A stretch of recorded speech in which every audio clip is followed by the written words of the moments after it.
नमस्कार मित्रों, कायाकल्प रसायन में आपका हार्दिक स्वागत है। मित्रों, ये जो आप चमकती हुई गोलियां देख रहे हैं, ये है नीले पारे की गोली, यानी नीले तोते से बांधा हुआ पारा। और इसको मैंने 2 बार जस्त के दाबू में पकाया है। दूसरी बार जाकर ये ऐसा इसमें कलर आया है। पहली बार में कलर नहीं आया था, तो मैंने दूसरी बार फिर से संपुट में बंद करके इन गोलियों को पकाया, और पकने के बाद जब इनको निकाला तो ये ऐसा कलर इसमें आया है। और अब है इसको चरख देने का नंबर।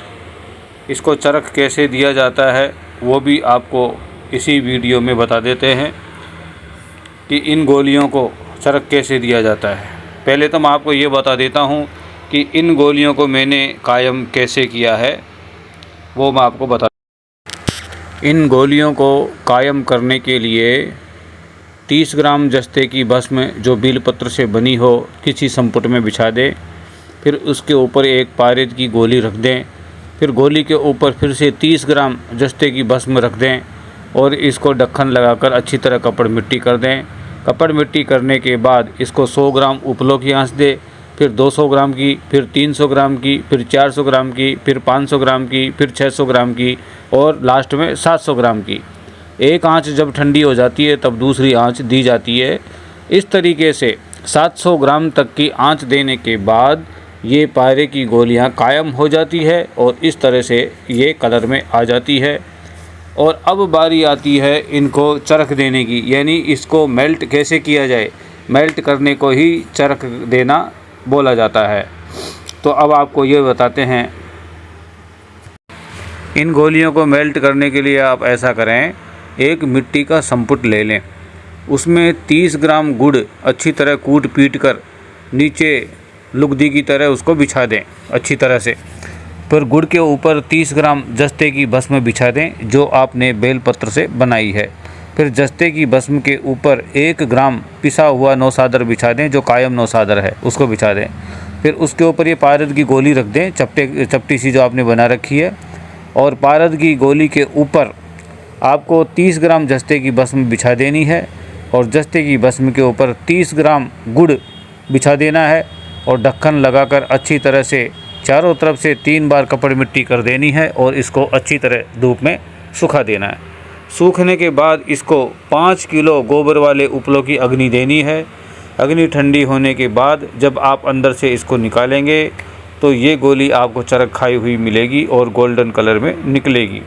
ये एसिड पास नहीं होती है, लेकिन सुनार इसको ले लेते हैं और ये बाज़ार में बिक जाती है। और आज की तारीख में जितनी सोने की कीमत होती है उसका चौथा हिस्सा इसकी कीमत मिल जाती है। तो इस तरीके से आप इन गोलियों को मेल्ट कर सकते हैं और बाज़ार में बेच सकते हैं। जिनके पास कोई काम धंधा नहीं हो उनके लिए ये तरीका सबसे अच्छा है और अपना रोज़गार आप इससे आराम से चला सकते हैं। और इसका मैं मेल्ट किया हुआ आपको गोली भी दिखाता हूँ कि मेल्ट करने के बाद ये गोली कैसी हो जाती है। तो मैंने कुठाली में मेल्ट किया है, वो आपको दिखाते हैं। इस कुठाली के अंदर नीले पारे की गोली जो जस्त के दाबू में पकाई थी उसको चरख दिया हुआ है, यानी जस्त के दाबू में पककर जो नीले पारे की गोली तैयार हुई थी उसको इस कुठाली में डालकर चक्कर दिया हुआ है। अब इसको निकाल रहे हैं यहाँ से। ये इस तरह की पकी है और बिल्कुल इसके अंदर 24 कैरेट का कलर है। इस तरीके से ये गोली पकी है और इसको एक बार और चरख दें, यहाँ रखो, नीचे रखो। और इसको आप डायरेक्ट बाज़ार में सेल कर सकते हैं, सुनार इसको ले लेता है। और कई लोगों ने तो मेरे से ये भी प्रश्न किया है कि इसकी रेट हमको क्या मिलेगी, तो वो भी आपको एक बार बता देते हैं कि आपको इसकी, जैसे अभी मार्केट में 10 ग्राम गोल्ड की कीमत 1.5 लाख रुपए है, तो आपको उसको चौथे हिस्से की कीमत मिलेगी। चौथा हिस्सा का मतलब होता है, अगर आज 100 रुपये अगर गोल्ड की कीमत है तो आपको 25 रुपये उसमें मिलेंगे 10 ग्राम के।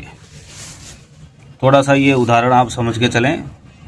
जैसे 10 ग्राम गोल्ड की कीमत 100 रुपये है आज की तारीख में, तो आपको 100 रुपये नहीं मिलेंगे, आपको 10 ग्राम के इस पारे के 25 रुपये मिलेंगे, क्योंकि ये सुनारों का काम का है और ये ज्वेलरी में काम देता है। ज्वेलरी के बहुत काम की चीज़ हैं, और जिन कीमियागरों के पास कोई काम धंधा नहीं है वो इस तरीके से नीरे पारे की गोली को पकाएं, बाजार में सेल करें, क्योंकि ये भी एक बहुत अच्छा काम है जिनकी, उनके लिए ये बहुत अच्छी चीज़ है। तो इसको बनाकर आप इसका लाभ उठाएं। इस तरीके से ये बनती है पकने के बाद।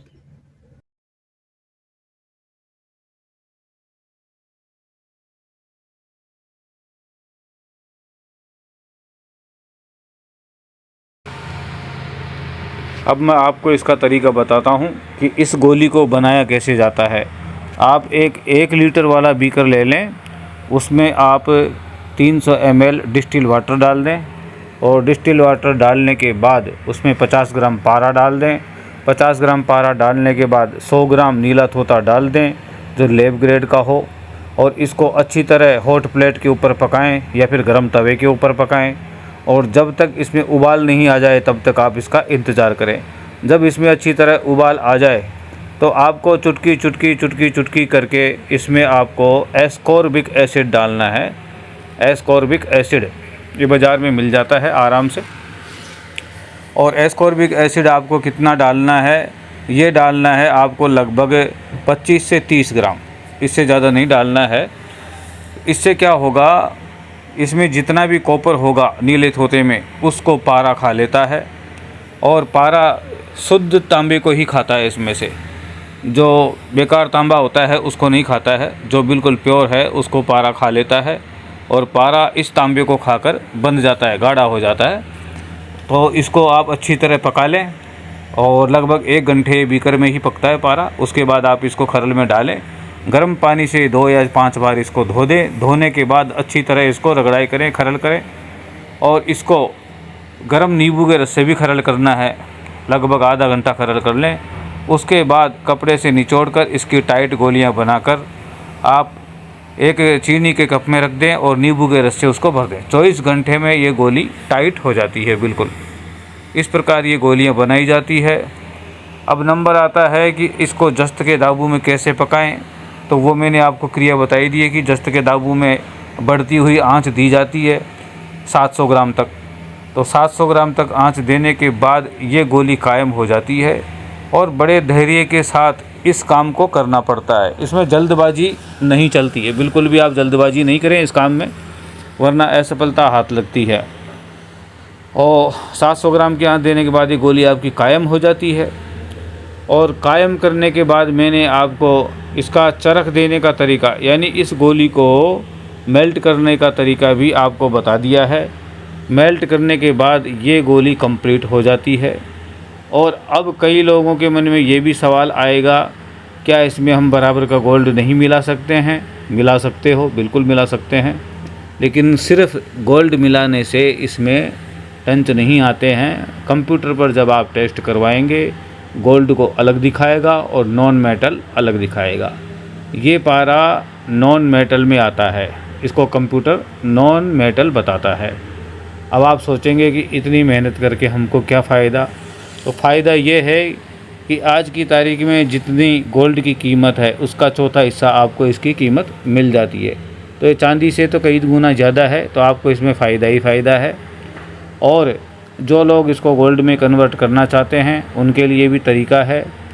इसमें कायम पीला संख्या लगता है, या फिर आप लाल संख्या ले लें। दोनों में से एक संख्या होना बहुत ज़रूरी है। या तो आपके पास लाल संख्या कायम हो या फिर पीला संख्या कायम हो। पहली चीज़ ये है कि ये चीज़ इसको एसिड पास करती है इसी पारे को।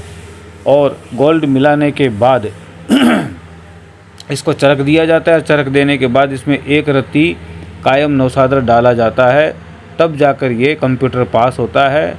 और ये बड़ी लंबी और पेचीदी क्रिया है, इसलिए आप उसके चक्कर में ना पड़ के सिर्फ ये ऐसा रंगीन पारा तैयार करके बाज़ार में सेल कर सकते हैं। और जिनकी इच्छा हो कि हम इसको गोल्ड में ही कन्वर्ट करना चाहते हैं इस पारे को, तो मैं एक प्रैक्टिकल वीडियो बनाऊंगा, उसमें ये सारी प्रक्रिया आपको करके दिखाएंगे। और पारा पकाने से लेकर एंड तक की सारी क्रिया मैं एक ही वीडियो में देना चाहता हूँ। ऐसी मेरी इच्छा है, ताकि आप उसको देखकर और घर बैठे आसानी से उसको कर सकें, आपको उसको करने में कोई दिक्कत नहीं आए। क्योंकि बताने में और प्रैक्टिकल करने में बहुत अंतर हो जाता है, और प्रैक्टिकल भी देखने के बाद करना खुद को ही पड़ता है, खुद के हाथ पैर हिलाने पड़ते हैं। जब तक आप खुद प्रैक्टिस नहीं करेंगे तब तक आप इस विद्या में पारंगत नहीं हो सकते हैं।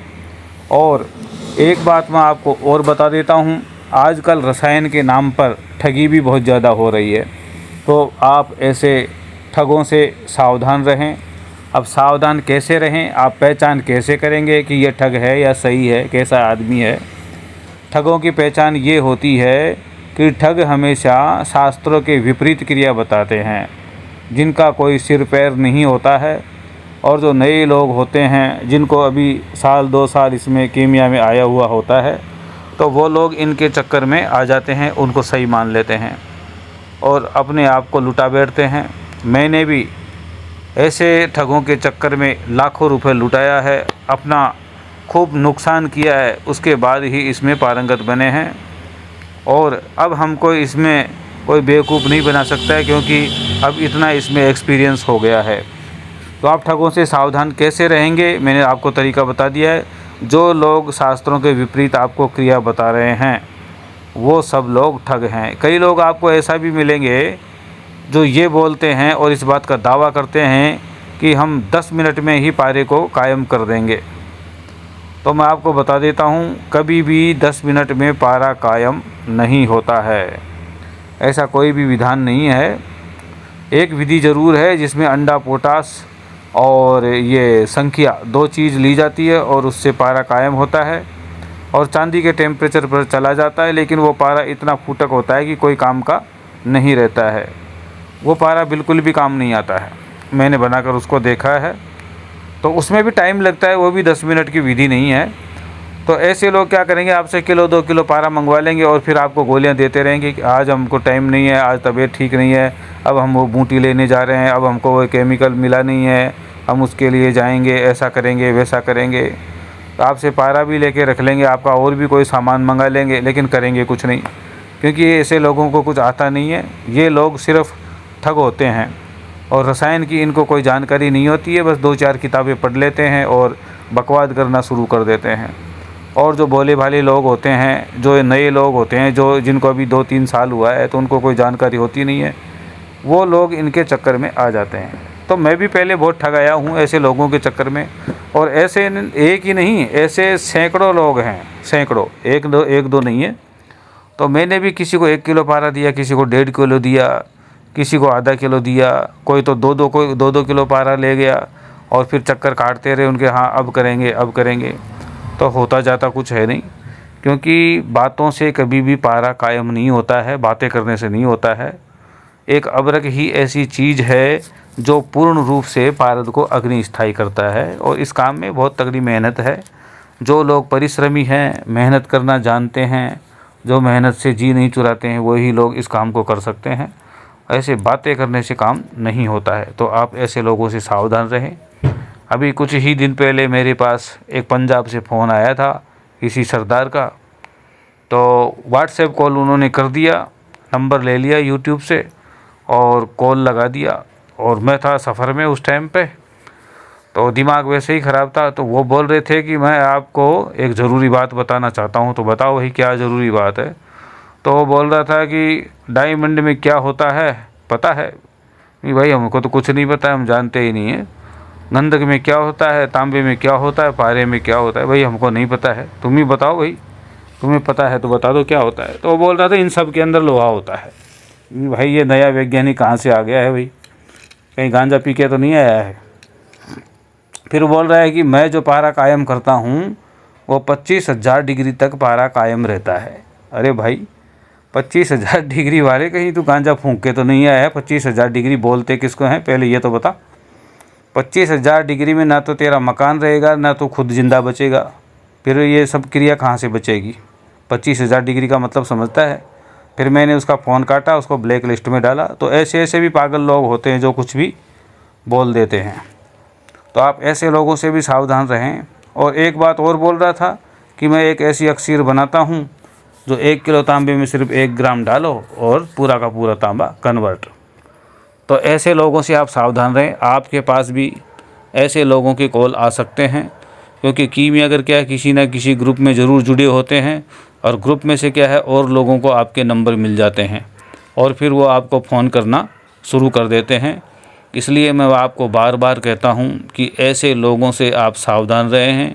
ये लोग ठग होते हैं और रसायन के नाम पर इनको आता जाता कुछ भी नहीं है। इधर उधर की बातें सुन लेते हैं, इस ग्रुप में से सुना, उधर से सुना, इधर से सुना और 10-5 किताबें पढ़ लेते हैं और ये प्रवचन हाँकना शुरू कर देते हैं और अपने आप में ही ये एक बहुत बड़े गुरु बन जाते हैं। तो इसलिए मैं आपको बार बार बोलता हूँ कि आप रस शास्त्रों का अध्ययन करो और चौखंबा प्रेस के जो ग्रंथ आते हैं वो बिल्कुल सही आते हैं और कुछ रसायन के ग्रंथ मुंबई से भी छपे हैं। खेमराज श्री कृष्णदास एक प्रेस है, खेमराज श्री कृष्णदास, वहाँ के भी ग्रंथ रसायन के ठीक आते हैं। और बाकी जो ग्रंथ है वो वाराणसी से छपे हैं, चौखंबा प्रेस से, वहाँ से आप मंगा सकते हैं और इसका एड्रेस भी आप गूगल से ले सकते हैं और घर बैठे आप डाक द्वारा ये पुस्तकें मंगा सकते हैं। और इसकी विषय सूची इन ग्रंथों की पारद संहिता में दी गई है कि रसायन के कौन कौन से ग्रंथ हैं और हमको किस किस ग्रंथ का अध्ययन करना चाहिए। इसमें मुख्य रूप से जैसे रस हृदय तंत्र है, रस कामधेनु है, रस तंत्र सार है, रसेंद्र चूड़ामणि है, रसेंद्र पुराण है, ऐसे बहुत सारे ग्रंथ हैं जिनका अध्ययन करना बहुत ज़रूरी है। क्योंकि एक ग्रंथ पढ़कर हम रसायनज्ञ नहीं बन सकते हैं, कई ग्रंथों का अध्ययन करना पड़ता है, उस ज्ञान को अपने अंदर आत्मसात करना पड़ता है, तब जाकर हमको कुछ विद्या हासिल होती है।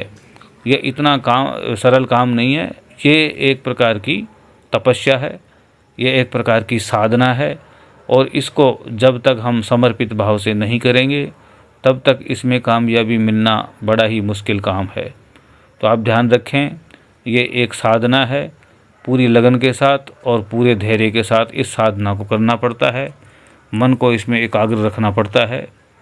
और जब तक आप शास्त्रों को पढ़कर क्रिया नहीं करेंगे तब तक आप इसमें कामयाब हो भी नहीं सकते, क्योंकि शास्त्र ही वो चीज़ है जो हमको सही रास्ता दिखाते हैं। संसार में तो ऐसे लोगों की कमी नहीं है जो हमको भटकाते हैं, गलत रास्ता दिखाते हैं और पैसे की भी बर्बादी होती है और हमारे टाइम की भी बर्बादी होती है। तो ये सांसारिक लोग तो हमारे साथ धोखा ही करते हैं। इसलिए आप ग्रंथों का सहारा लें, ग्रंथों को अच्छी तरह पढ़ें, उन पर चिंतन करें, मनन करें और उसके बाद आप कार्य स्टार्ट करें, क्योंकि ये ग्रंथ कभी भी झूठ नहीं बोलते हैं। इनके अंदर जो भी लिखा गया है वो बिल्कुल सही है, लेकिन थोड़ी कूट भाषा है, इसलिए आपको उन ग्रंथों को समझने में थोड़ा टाइम अवश्य लगेगा। और इन ग्रंथों को समझने के लिए किसी विद्वान पुरुष का आप सहारा ले सकते हैं। और ऐसे कई लोग हैं जो संस्कृत को भली भांति जानते हैं और उसका अनुवाद करना भी अच्छी तरीके से आता है। और आजकल तो भाषा टीका ग्रंथ भी बाज़ार में बहुत मिलते हैं जिनमें सबके अंदर अनुवाद किया हुआ आता है और आप गूगल ट्रांसलेट से भी इसका ट्रांसलेट करके आराम से पढ़ सकते हैं। तो मैं बार बार आपको यही कहूँगा, अगर आपकी दिलचस्पी है, आपको अंदर से लगता है कि मैं इस काम को कर सकता हूँ, तभी आप इस काम में हाथ डालें, वरना लालच में आकर कभी भी आप रसायन का कार्य नहीं करें। जब हमारा दिल अंदर से कहता है कि हमको ये काम करना चाहिए, तभी इस काम को करना चाहिए। तो मैं एक बार फिर से कहूँगा कि इन रसायन ग्रंथों को आप ज़रूर मंगवाएं और इनका अध्ययन करें। उसके बाद ही आप समझ पाएंगे कि इनमें थ्योरी क्या है और किस प्रकार से हमको इस काम को करना चाहिए। ये कोई गाजर मूली नहीं है जो उठा लिया और खा लिया, इसमें विशेष परिश्रम होता है, इसमें टाइम भी लगता है और इसमें पैसा भी लगता है, तब जाकर इसमें कामयाबी मिलती है। और धैर्य तो आपको इसमें रखना ही पड़ेगा, क्योंकि ये 1-2 दिन की साधना नहीं है। इसमें सिद्धहस्त होने में, पारंगत होने में समय लग जाता है और कितना समय लग जाता है ये कुछ कहा नहीं जा सकता, क्योंकि टाइम का कोई इसके अंदर अता पता नहीं है कि कब किस मोड़ पर जाकर हमको इसमें सफलता मिलेगी। किसी को 40 साल भी हो जाते हैं, किसी को 50 साल भी हो जाते हैं, और किसी को 6 महीने में ही सफलता मिल जाती है। कई लोग इतने भाग्यशाली भी होते हैं जो एक प्रयोग करते हैं और एक में ही उनको सफलता प्राप्त हो जाती है। तो ये हमारे भाग्य के ऊपर निर्भर है कि हमको सफलता किस दिन और किस समय मिलेगी।